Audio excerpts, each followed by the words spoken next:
trained that thing? Next time I'll let him tear you to ribbons, Altera. I'm not with Altera. I'm Robin Ayu. I'm looking for information about my sister Sam. I think you might have crossed paths. Bull crap.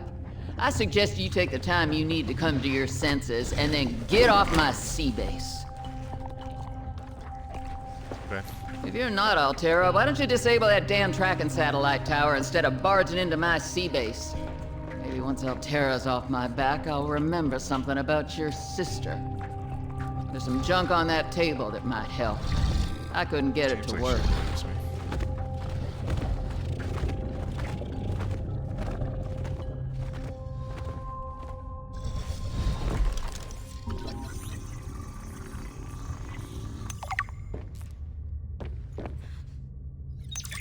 That far out to sea, swimming back for land wasn't an option. I'd die from exhaustion long before I made it to shore.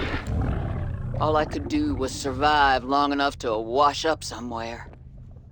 I felt a suction, and suddenly, there were vast jaws rising out of the water towards me. It had taken hours for the Reaper's corpse to float to the surface. Using the knife, I clambered up her flank and got a perch on top.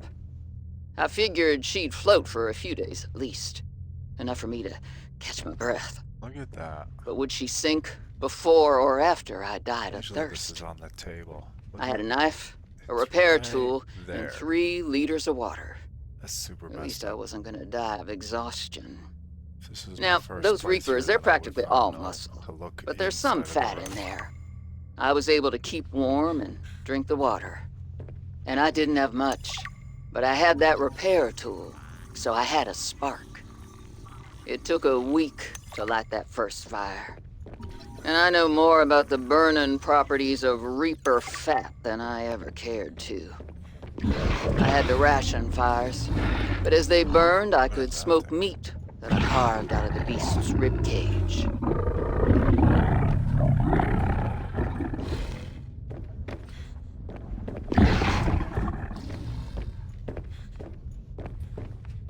Alright, that's all I needed. Now, I'm pretty much unstoppable.